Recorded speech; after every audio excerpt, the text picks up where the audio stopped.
Word of life, Jesus Christ, all glory to you. Our hearts burn within us while you open to us the Scriptures. Word of life, Jesus Christ, all glory to you. Then Jesus said, there was a man who had 2 sons. The younger of them said to his father, "Father, give me the share of my property that will belong to me." So he divided his property between them. A few days later, the younger son gathered all that he had and traveled to a distant country. And there he squandered his property in dissolute living. When he had spent everything, a severe famine took place throughout the country, and he began to be in need. So he went and hired himself out to one of the citizens of the country, who sent him to the fields to feed the pigs. He would gladly have filled himself on the pods that the pigs were eating, and no one gave him anything. But when he came to himself, he said, "How many of my father's hired hands have bread enough and to spare? But here I am dying of hunger. I will get up and go to my father, and I will say to him, 'Father, I have sinned against heaven and before you. I am no longer worthy to be called your son. Treat me like any of your hired hands.' So he set off and went to his father. But while he was still far off, his father saw him and was filled with compassion. He ran and put his arms around him and kissed him. Then the son said, 'Father, I have sinned against heaven and before you. I am no longer worthy to be called your son.' But the father said to his slaves, 'Quick, bring out a robe, the best one, and put it on him. Put a ring on his finger and sandals on his feet. And get me the fatted calf and kill it. And let us eat and celebrate, for the son of mine was dead and is alive again. He was lost and is found.' And they began to celebrate. Now the elder son was in the field, and he came and approached the house. He heard music and dancing. He called one of the slaves and asked what was going on. He replied, 'Your brother has come, and your father has killed the fatted calf, because he has got him back safe and sound.' Then he became angry and refused to go in. His father came out and began to plead with him. But he answered his father, 'Listen, for all these years I have worked like a slave for you, and I have never disobeyed your command. Yet you have given me nothing. You have not given me even a young goat, so that I might celebrate with my friends. But when the son of yours came back, who has devoured your property with prostitutes, you killed the fatted calf for him.' The father said to him, 'Son, you have always been with me, and all that is mine is yours. But we had to celebrate and rejoice because the brother of yours was dead and has come to life. He was lost and has been found.'" The word of God for the people of God. All right, let's see if this works. Can you hear me? Okay, good. I'm going to take a moment of personal privilege before I start preaching this morning. It's kind of a little bit of a warm-up for you. So I just want to report from one of your sister churches here in Vancouver. I am the pastor emeritus of the Vancouver Heights United Methodist Church. Now, when I say that, I always have to giggle just a little bit, because there is no such thing in the United Methodist Church. A pastor emeritus is a former pastor who is still active in the congregation and is given the honor of being the pastor emeritus. We don't do that. When we retire, we are practically mandated that we not go back to a church that we served. However, I faced a particular dilemma when I retired back in 2010. I retired for a few years. I was happy to do all kinds of work on the house that I inherited, and I had things that I needed to do. And my wife and I, we went to a church over in Portland, got completely away from Vancouver. And that happened to be my home church that I grew up in, the Selwood United Methodist Church. And while I was there, I knew that we were probably going to be the generation that would close that church permanently. And so we did go through that process, and it was my privilege to preach the last sermon in the church that I grew up in, the church that nurtured me, that baptized me, that sent me on my way to Africa when I went to Africa to work for the Methodist Church after graduating from college. It was the church that saw me into the ministry. And so it was a bittersweet time for me to be able to be a part of that closing of that congregation. But it was necessary. And then I was called by the district superintendent and the appointed cabinet to go out to the Washougal United Methodist Church and to work for a couple of years, just kind of getting them rejuvenated, if you will, just get them back on their feet and to give them a sense of hope for the future and to do whatever I could to bring new life into that congregation. I went out there figuring that it would take a couple of years to do that, but then they wouldn't let me go. And so I stayed for 4 years, and I finally said, you know, I've got to go back into being retired, and I knew it was time for a new pastor to come for them. But then I was faced with a dilemma, and the dilemma was, where do I want to go to church? Where can I go and have my spirit fed? And the more I realized and thought about it, the more I really wanted to go back to the Vancouver Heights Church. And so I had coffee with the pastor of the church. Her name was Joanne Schott. And we sat down, we had coffee, and as we shared together, she invited me to come back to that church. And I did that with great joy. And we've had a number of good years together.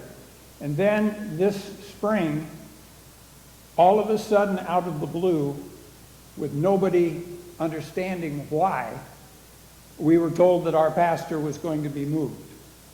And I was pretty upset and angry about that. I immediately called the district superintendent to give her a piece of my mind, and she wasn't there. So I had to leave a message.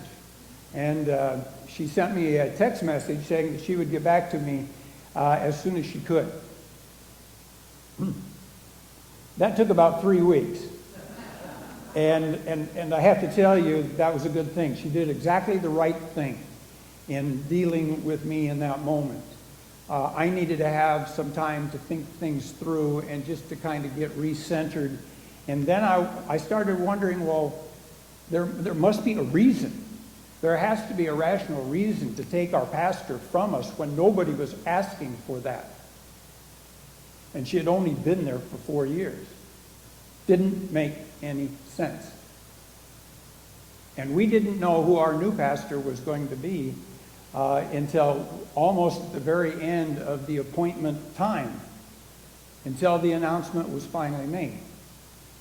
And we found out that we were going to get a pastor from North Fork, Virginia, who was the administrative, not the senior pastor, but the administrative pastor and pastor of ministry for the New Calvary Baptist Church. Whoa. Okay, so I went online immediately and started doing a little research and found out that, number one, our new pastor was African American. The church there in Virginia is a predominantly black church, and so that's who was coming. And he was Baptist. And here's the deal. Being the pastor emeritus, I had the opportunity to hear from a lot of folks in the church. And they were expressing their concerns. No one was concerned that he was African American. Nobody. That was not an issue. But they were really concerned that he was Baptist. So I was asked he wasn't going to be here until the 1st of August. So we had to cover all of the Sundays during July as we were getting ready for him to arrive. And his name is Byron Harris. So it's Pastor Byron Harris. And he likes to be called Pastor B. So I decided that I would just call Pastor B up and tell him that I was being asked to preach the last Sunday in July to get the congregation ready for his arrival. And I'll tell you, I've never had so much fun in my life. Pastor B and I could have just talked and talked and talked. He is an amazing human being, and he is a preacher's preacher, and he is already more Methodist than he is Baptist, and he is absolutely committed to the vision and to the ministry of Vancouver Heights United Methodist Church as a reconciling congregation, and a congregation that is welcoming to all persons that want to walk in that door and be a part of us, just like you are out here, and thank you for that. So I just wanted to share my excitement and enthusiasm for the ministry that he is beginning with us at Vancouver Heights. Now, the Lord be with you. Thanks be to God. You know, it is. I just have to say, Lori, it is always a privilege, and there's something satisfying about the fact that you can go someplace and preach a sermon, and then not see someone for a long time, for years, and then when you see them again, all of a sudden they walk up to you and say, "I remember that sermon that you preached," and da da da da da. And it was like, oh man, okay, I do remember preaching that sermon. I could actually stand here today and preach that same sermon if you'd like to hear it instead of the one that I have, but I won't do it. Okay, but here's the deal. Nancy in the office. Nancy, when I called and told her that I was going to preach today on the story of the parable of the prodigal son, she informed me that one of the pastors that's filling in while your pastor is gone already chose that one, and she wondered if I wanted to, maybe preach on something else. And I immediately said no. I want to do this one too, and here's the reason why. You take a parable like the parable of the prodigal son, and you could have 5 preachers come in and ask them to preach a sermon on that parable, and I can guarantee you that you would get 5 different sermons. Some things would be kind of the same, but there would be a lot of insight, because that's the way the parables are. I love the fact that when people came to Jesus, they would ask Jesus a question, and instead of just giving them an answer, what would he do? Tell them a story. Let me tell you a story. And so Jesus has this amazing story of the prodigal son. And it allows us to walk into it and walk around inside of it and come out with a whole lot of insight that you don't at first notice. So I'm going to walk us through it. And by the time we're done, you're going to have some different perspective on what was going on as Jesus told that story. First of all, it starts out, there's a man who has 2 sons. Why didn't he have any daughters? That's what I want to know. I'm the father of 2 boys and 2 girls. I have 2 of each. And so I just want to know why didn't this, and he only had 2. You know, a good Jewish family is going to have more than 2. But he has 2 sons. But that's important to the story because this story hinges on an inheritance. And you need to know that in Jewish society in the 1st century, and for years and centuries, only the boys got the inheritance. Inheritance was passed down through the male line of the family. And the other thing that we need to understand is that it was not evenly divided. So you have 2 sons. That keeps things uncomplicated for the story. I grew up with one brother, 3 years younger than me. There were times when he was a pain in the you-know-what, but he was my brother. And the time came when my father died in 1983, and then our mother died just about the time I was ready to come from Tacoma, Washington, down to Vancouver to be the pastor of the church here. And I have seen over the years many families go through great trauma over inheritances. Our parents going through great stress trying to figure out the best way to write the will, to divide up whatever it was that they had at the end of their lives. Well, with my mother, it was pretty simple. She had 2 sons. And so she simply divided it down the middle. We both got equal shares. That was not what was happening in this story. You see, the younger son comes to the father and says, "You know, I don't really like being on the farm. I'd like to take my part of the inheritance now and go find my fortune someplace else." And the father says, "Okay, we can do that." And it says he gave that son his portion of the inheritance. So how much was that? In my family, it would have been divided down the middle. In this family, it was not. Because the eldest son in a Jewish family would receive a greater share of the inheritance.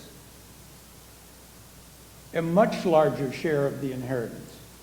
And the reason for that is that the eldest son is the one who would have to step into the father's shoes upon his death and would be responsible for the whole enterprise, for everybody in the extended family, for all of these servants.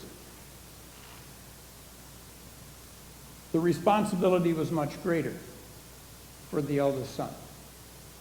So we have that. And then we're told that the younger son goes away to a far place. And we don't know how far it is, but it's far. It's not just a day's journey. Who knows how far was. And he's gone for a long time.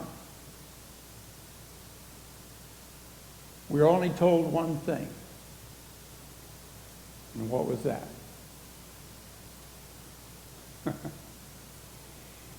There are all kinds of words that have been used in translations to tell you what that young son did. But let's just say he really squandered that money. He really messed things up. He thought there was going to be no end to what he had. And so he squandered it. The older brother is the only one in the story that says, "Oh, he threw it away on prostitutes." Well, he did even more than that. You see, as long as you have money, you have friends. And friends can be expensive. And so he was partying it up. And the day came when the money was running out and there was a famine. He was hungry. He didn't have money to buy anything. And so he went looking for work. And he ended up working for a Gentile farmer. And worse than that, he was a pig farmer. Now, Jesus is telling this parable to a primarily Jewish audience, and they would understand that you can't fall any farther down than being a Jewish boy working for a Gentile pig farmer. And it says that one day he's out slopping the pigs, feeding the pigs. And there he's standing, knee deep in the hog slop of his own life,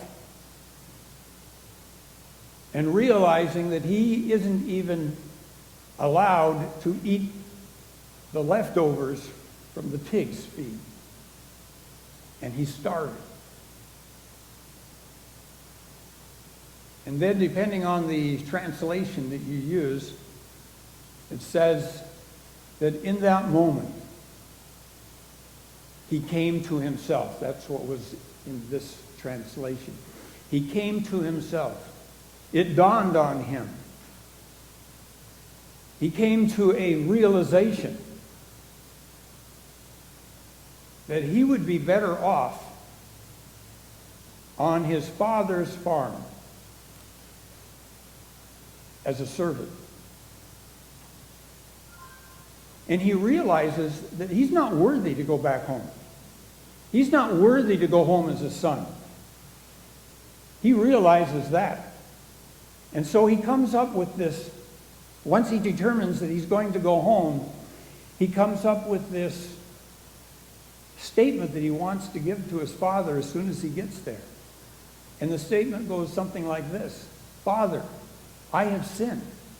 I know I have disappointed you. I have fallen short, not only of your expectations of me, but of my own. I am not worthy to come home as a son. I only want to come home as a servant. And so he has this speech that he rehearses over and over and over again, every step of the way, every day of the journey, as he's coming home. He's coming home broken. It couldn't have gone worse for him. And he realizes that. The part of the story that I really like is what the father is doing during the time that this son has been gone. Every morning when this father gets up, he looks down the road that comes up to the farm. He looks down the road and he looks to see, maybe this will be the day. Maybe this will be the day that the Lord has made, and my son will come home.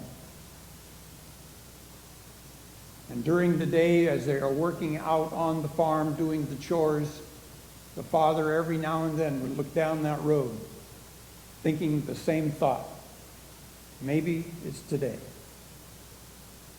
And then at night, as the sun was setting, he would finally go out one last time and look down the road.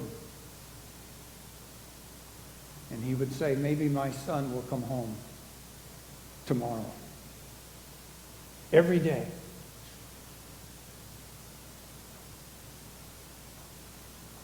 And then one day, in the middle of the day, he looks down the road and he sees a figure of a man coming towards the farm, way off in the distance.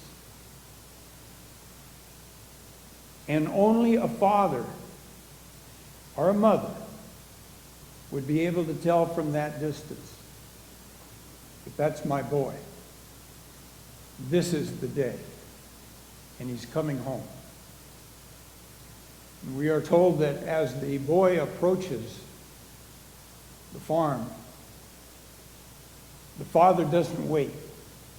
What does he do? It says he runs to meet his son. He runs. If you are a gentleman farmer in those days and you have slaves to do your work, so you are just supervising them, then I can guarantee that it is a sign of your status that you would be wearing a robe, a long robe, which makes running difficult.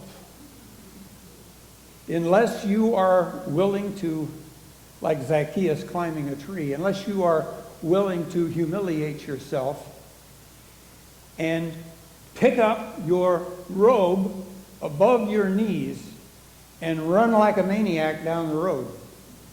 That's exactly what this father did. He runs to greet his son. And when he gets up to him, the son tries to tell his father Father, I know that I have sinned before heaven and before you. I have fallen short of all the expectations that you ever had for me. And I am not worthy. I am not worthy to come home as your son. But I only want to come home as a servant. Because at least I know then I will be fed and I will have a safe place to sleep. And the father heard nothing of that. The father didn't hear a word of that. Or if he did, it obviously didn't matter to him. Because what did he do immediately? Immediately, he calls to the servants in the house and those that are out working. He calls them to come in, and he gives them orders. And the order is, go and find the best robe that we've got and bring me the rings. Bring me the rings. And those rings are rings showing his status. You know, every Sunday I put on 3 rings. During the week, when I'm working, I don't put those on.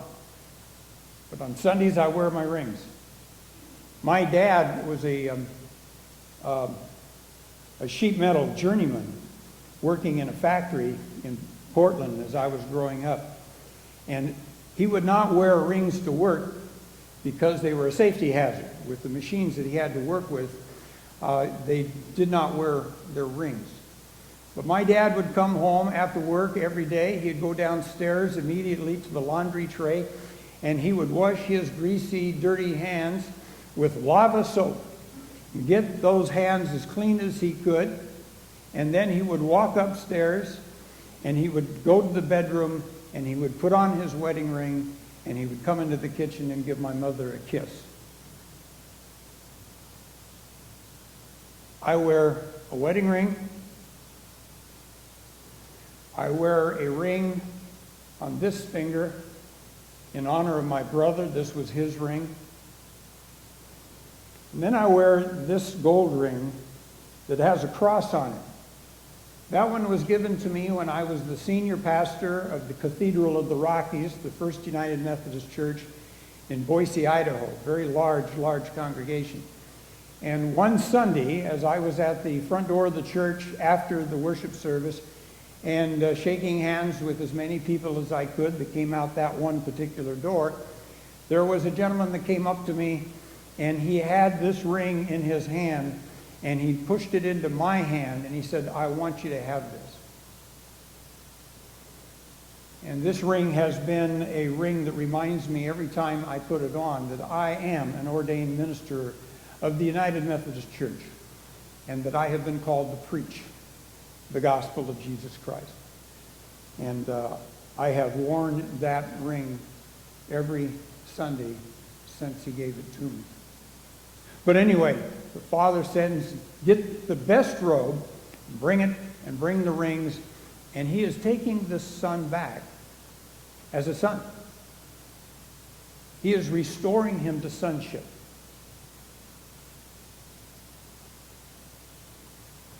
And then he orders that they go ahead and get the fatted calf. Now, you have a fatted calf for only one reason. There's going to be a special day that comes along that you're going to want to use that calf to feed a crowd, and we're going to have a real celebration. So he calls them to get the fatted calf and go ahead and kill it and get it ready for a barbecue, because we're going to have a real dinner tonight. And then we're told that the music starts. You can hear dancing. There's a celebration going on. And by this time, the oldest son, he's out still working in the fields as the sun is going down. And hearing the music, he comes closer to the house.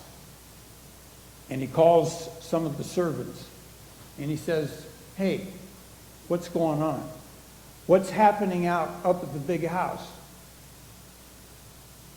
And says, you don't know? You haven't heard? You haven't been paying attention? Your brother has returned. Your brother has returned.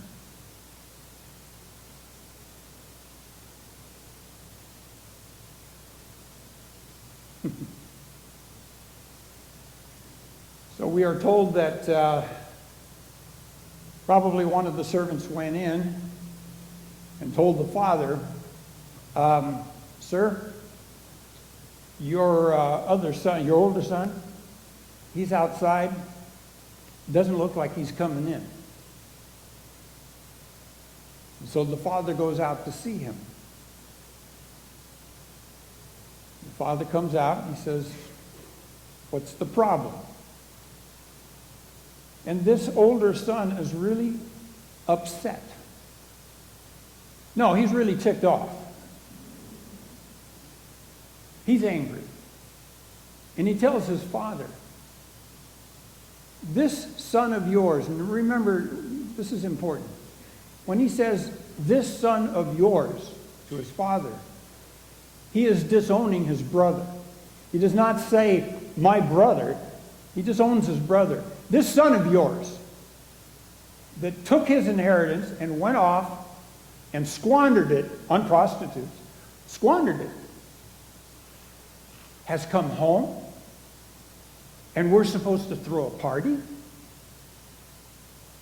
You see, the older son was resentful. He resented. And you think, well, did he resent his brother, his younger brother? No. He wasn't resenting his younger brother. He was resenting his father. Because he complains. He says, never once have you even given me a goat to have a barbecue for my friends. Never once. I have been here every day, day in and day out, working on the farm. And this brother, this son of yours, comes home and we're having a party? What kind of craziness is that? And the father looks at the son, his oldest son, the one that will certainly get all of the rest of the inheritance. In fact, he tells him, he says, look, you can have a party anytime you want. You should have known that. I wouldn't have resented that. I would have been glad to give you a goat or a calf, whatever.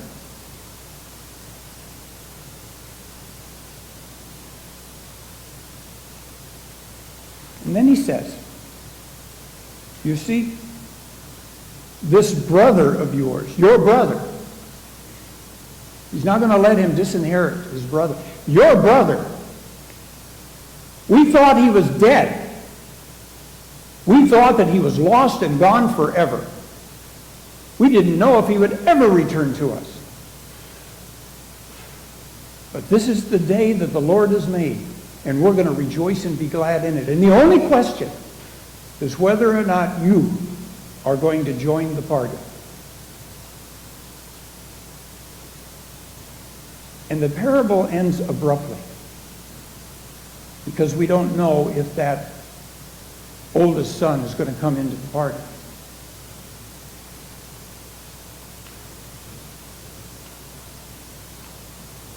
This is what I want you to take away from today. I really believe that this parable is a parable of the early church. And because it's a parable of the early church, it's also a parable for us. There are those who come to church for the first time after a long time, for the first time after many years, perhaps. People who have been hurt by their families, hurt by their friends,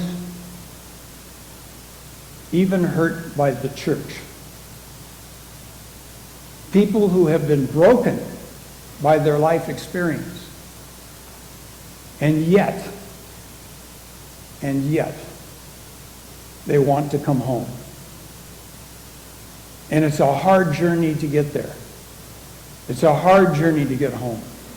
I have talked to people who have come back to church after years of being gone. Or they grew up in a particular tradition that was not good for them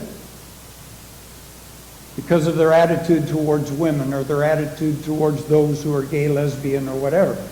That they just simply were turned away from and didn't feel welcome in the church. I know that because my brother was a gay man. And there's a whole story I could share with you about that, but I can tell you that the same year that I started in the ministry in the United Methodist Church was the same year that our denomination basically made it clear that gay and lesbian folks are not welcome. And they certainly couldn't be ordained in the ministry of the church. And my brother, who was a very talented tenor voice, you would have loved to have him in your choir. My brother left the United Methodist Church at the same time that I was starting my ministry.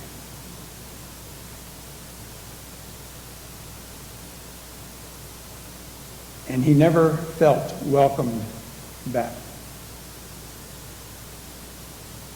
I stayed in and have worked for all of these 50 years now to make sure that our church would come to its senses and realize the harm that it had done. So, if this parable is about us, if it's about the church, what we are being called to do is to create safe places. A safe place. A love space for the prodigals to come. Whoever that might be. Whatever their story might be.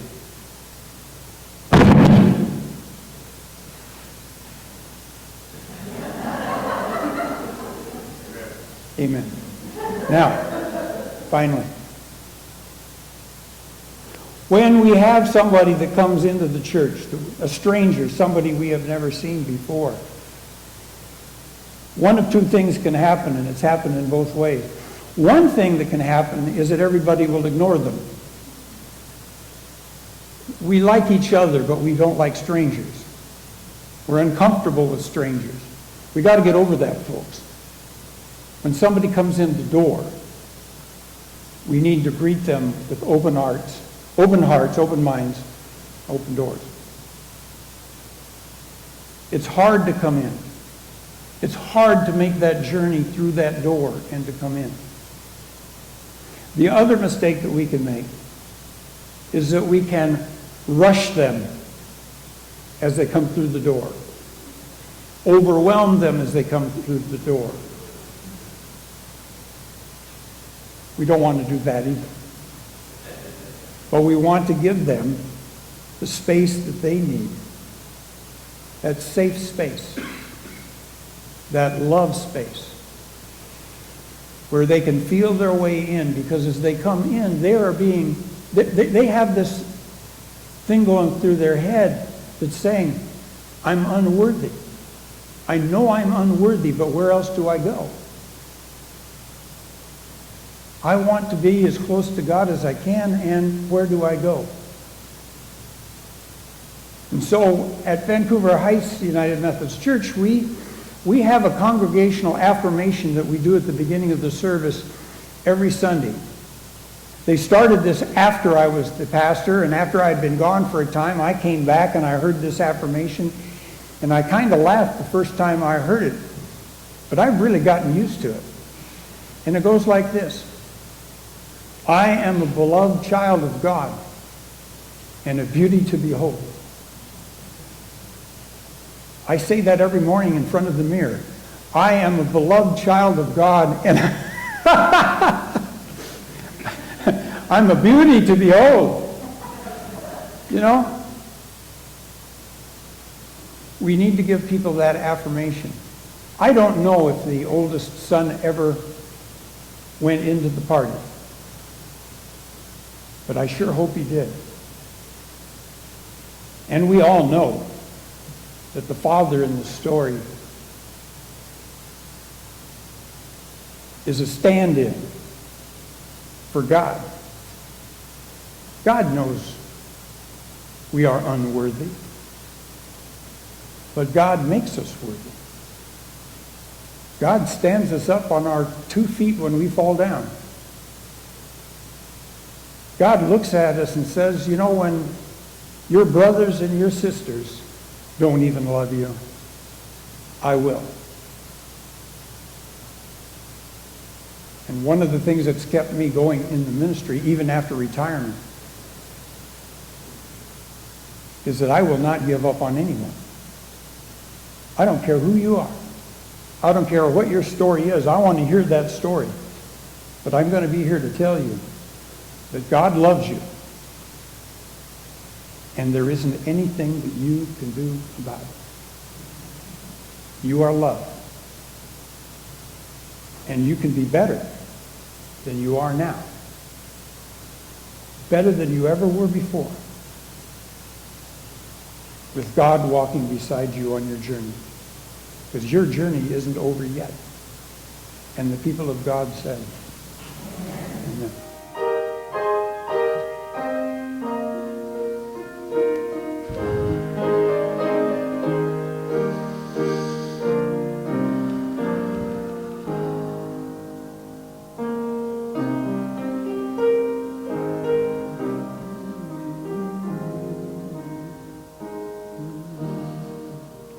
Lord of all hopefulness, Lord of all joy, whose trust ever childlike no cares could destroy, be there at our waking and give us, we pray, your bliss in our hearts, Lord, at the break of the day.